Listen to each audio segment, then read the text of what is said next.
Traveling for work had always left a bitter taste in my mouth.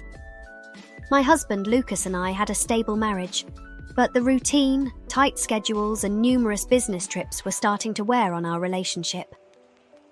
It was on one of these trips that my life took an unexpected turn, and I need to share it with you. I arrived at the hotel in New York late at night, tired and eager for the week to pass quickly.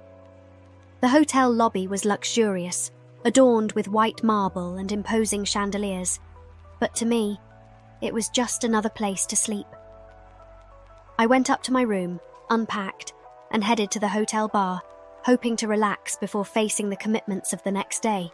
As I entered the bar, my eyes were immediately drawn to a man sitting alone at a corner table.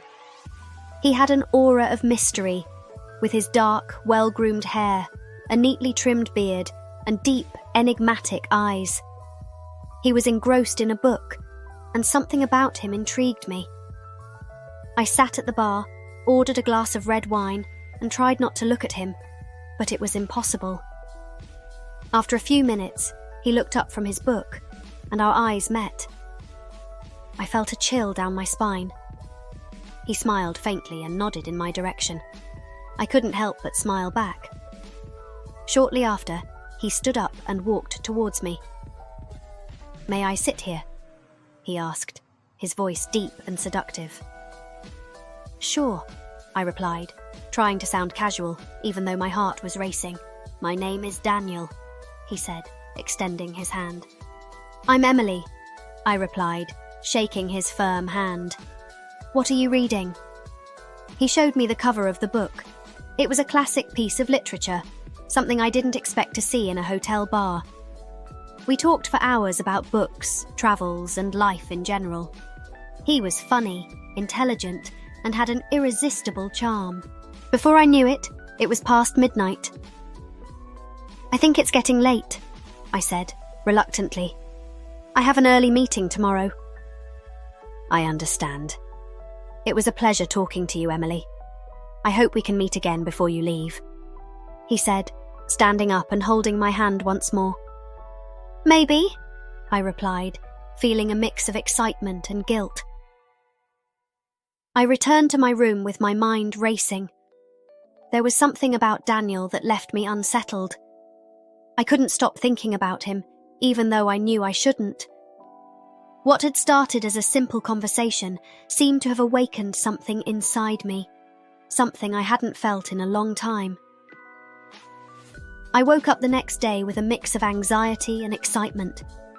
The meeting was long and tedious, my mind constantly drifting back to Daniel. When it finally ended, I returned to the hotel with a sense of anticipation. I quickly changed clothes and went down to the bar, hopeful of seeing him again. To my disappointment, he wasn't there. I sat in the same spot as the night before and ordered a glass of wine. The soft piano music in the background calmed me, but I couldn't shake the feeling of frustration. After some time, I decided to go back to my room. As I waited for the elevator, I felt a presence behind me.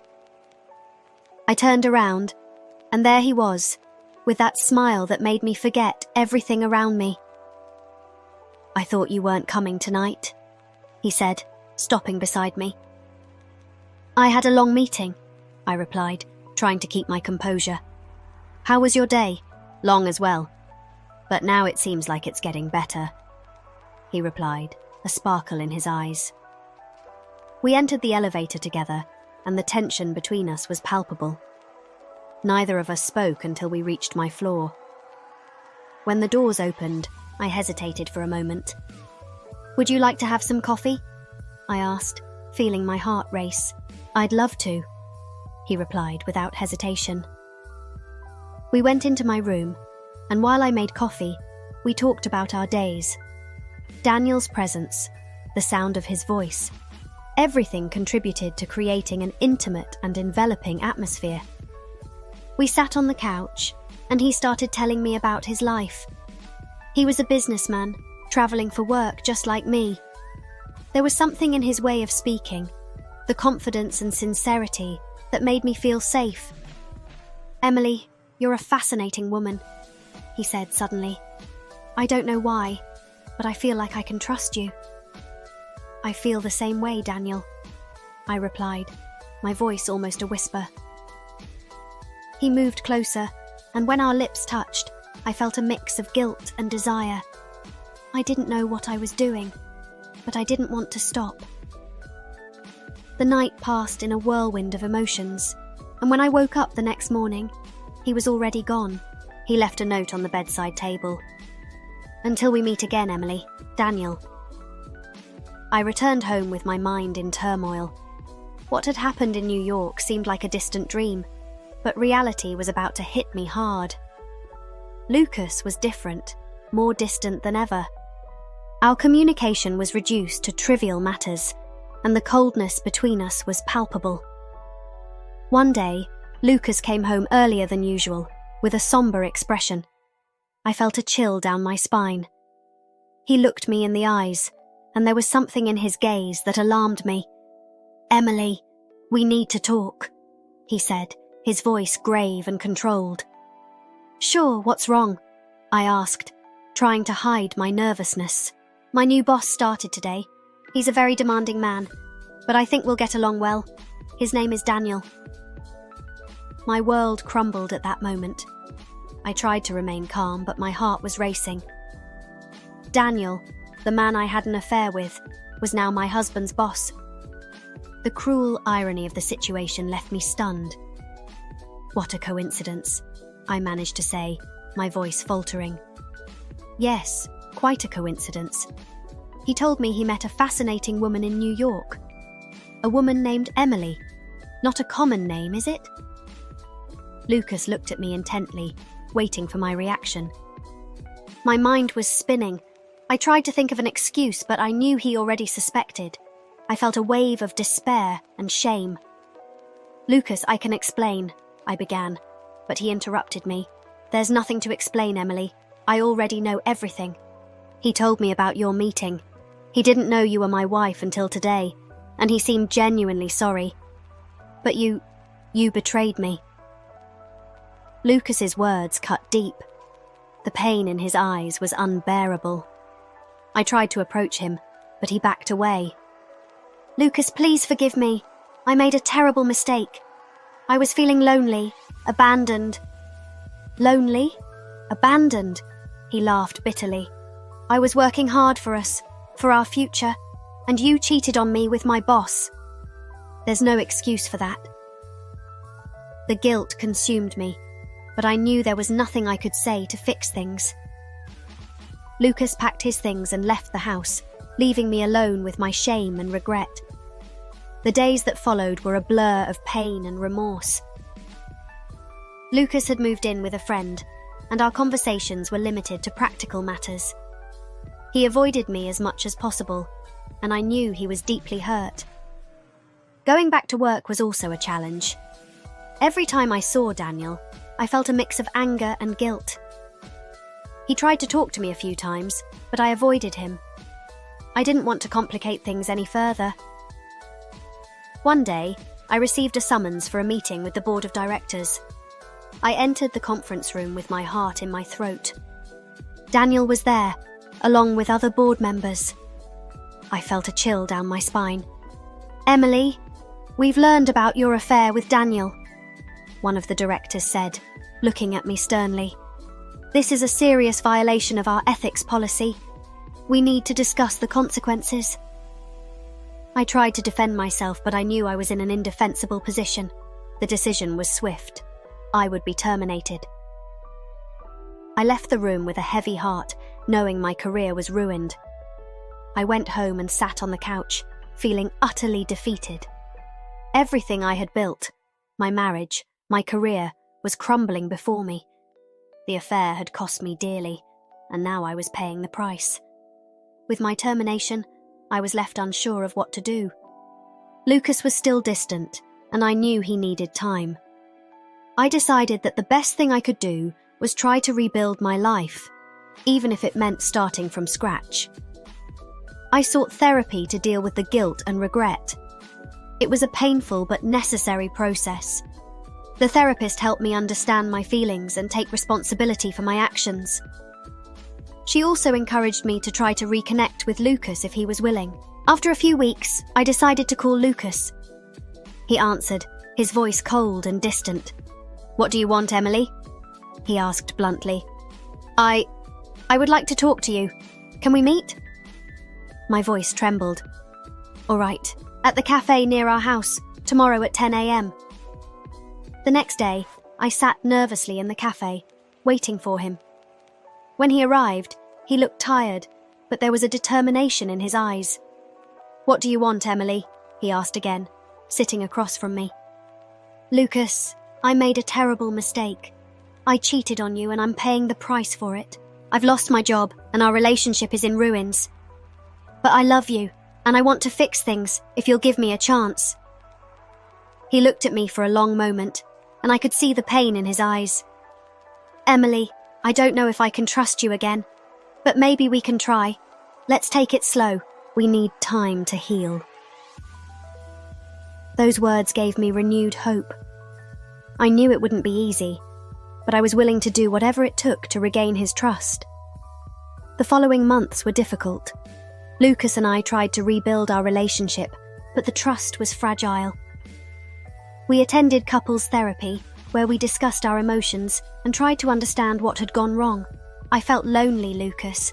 I felt like you were always absent," I confessed during a session. "I know that doesn't justify what I did, but that's how I felt. I was working for us, Emily. I thought I was doing the right thing, but I guess I never stopped to listen to how you felt," he replied, the pain in his voice evident. The therapy sessions were an emotional minefield, but gradually, we began to understand more about each other. I realized that our communication had been flawed for a long time, and that both of us had responsibilities in the deterioration of our marriage. Meanwhile, I tried to find a new job. The market was tough, especially with the stain of my dismissal for misconduct. It was a humbling and desperate period, but I eventually found a position as an assistant in a small company. It wasn't what I had hoped for, but it was a start. At home, Lucas and I started doing small things together again. We cooked together, watched movies, and tried to rediscover what had brought us together in the first place. There were moments of tenderness, but also many moments of tension. "Are you truly sorry, Emily?"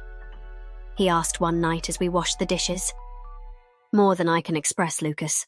I would do anything to go back and fix everything. Then, let's keep trying, one day at a time." Just when I began to feel there was a chance for redemption, the past came back to haunt me. One day, as I was leaving work, I found Daniel waiting for me outside the office. My heart raced when I saw him.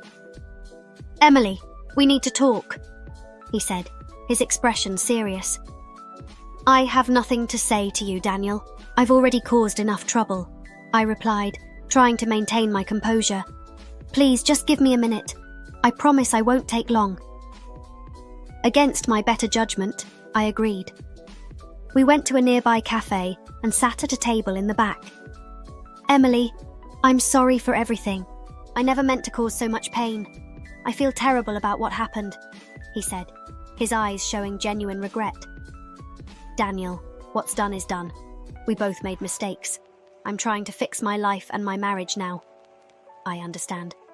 But I wanted you to know that I really care about you. If you need help with anything, I'm here." I thanked him for the offer but knew I couldn't accept. Keeping in touch with Daniel would only complicate things further. I said goodbye to him and returned home, feeling a weight on my heart. When I got home, Lucas was waiting for me. His eyes immediately caught my troubled expression. "What happened, Emily? You look worried." I ran into Daniel today. He wanted to apologize and offer help." Lucas sighed deeply, running his hand through his hair. "Emily, we need to stay away from him. He's already caused enough damage in our lives." "I know, Lucas. I know. I won't see him anymore." Despite my resolve, the shadow of Daniel continued to loom over us. a constant reminder of the mistakes we had made and the challenges we still had to face. The months that followed were an emotional roller coaster. Lucas and I continued therapy, and each small victory felt like a monumental achievement. Our relationship was far from perfect, but there were signs of hope. Small gestures of affection began to reappear, like a gentle touch or a shared smile. "Emily, do you think we can really get through this?" Lucas asked one night as we lay in bed. "I hope so, Lucas. I'm willing to do whatever it takes to regain your trust." "I want that too, but it's going to take time." Patience became our mantra. We learned to be more transparent with each other, to talk about our feelings without fear of judgment. Trust, slowly but surely, began to rebuild. Meanwhile, at work, I started to excel in my new role. My dedication caught the attention of my superiors, and I was eventually promoted. It was a small personal victory, but it meant a lot to me. I felt like, in some way, I was rebuilding my professional life, step by step. One day, I received an unexpected message from Daniel. He had accepted a job offer in another country and was moving. I felt conflicting emotions inside me. Part of me felt relief, but another part felt a bitter nostalgia. "He's leaving," I told Lucas that night, showing him the message. "Maybe that's for the best. We can finally put this behind us," he replied with a sigh of relief. I agreed, feeling that there was finally a real chance for us to move forward. Daniel was gone, taking with him the painful memories of the past. With Daniel out of our lives, things began to improve. Lucas and I renewed our commitment to each other and worked hard to strengthen our relationship. Small gestures of love and affection became the norm, and trust, although still fragile, was growing stronger. One day, while walking in the park, Lucas stopped suddenly and took my hand. "Emily, I know we've been through hell, but I'm starting to believe we can get through this." "I believe so too, Lucas. I really do. I want you to know that despite everything, I still love you, and I'm willing to keep trying every day." His words were a balm to my soul. We hugged, feeling a renewed connection. At that moment, I knew that despite all the adversity, there was hope for us. Therapy continued to be an important part of our journey. We learned to communicate our fears and insecurities, to be honest and open with each other. Slowly, we began to rediscover the love that had brought us together in the first place. As time passed, Lucas and I started making plans for the future. We decided to take a vacation, something we hadn't done in years. It was a chance to reconnect and create new memories together. We chose a peaceful destination, away from the hustle and bustle of the city. The mountains and lakes provided the perfect setting for our reconciliation. We walked together, rediscovering the joy of being with each other. "Lucas, I feel like we're really healing," I said as we watched the sunset over the lake. "I feel the same, Emily. This vacation has been a blessing. I think we're ready to start anew." We returned from vacation with a new perspective. We decided to focus on our priorities and set clear boundaries to avoid past mistakes. Open communication became the foundation of our relationship, and trust, although still in the process of rebuilding, was stronger than ever. Over time, Lucas and I continued to grow together. Our friends and family noticed the change in us and were happy to see our relationship strengthen. The journey had not been easy, but each step was a testament to our commitment to each other. One day, I received an unexpected call. It was Daniel, calling to say goodbye before leaving for good. There was a sense of closure in his voice, and I realized he too was seeking redemption. "Emily, I just wanted to wish you all the best. I hope you and Lucas find happiness," he said, his voice gentle and sincere. "Thank you, Daniel. I wish you all the best too. I hope you find the happiness you're looking for." With that farewell, I felt a chapter had been closed. Daniel was part of my past, and now I could focus entirely on my present and future with Lucas. Life returned to normal, but with a new depth of understanding and love. Lucas and I continued to support and grow together. We decided it was time to take a new step in our lives, buying a new house. The search for the perfect house was an adventure in itself. We visited several properties, discussed our likes and needs, and finally found a place that felt like our new home. The house was cozy, with a beautiful garden where we could spend hours together. "I think this is our new beginning," Lucas said, as we looked at the house for the first time.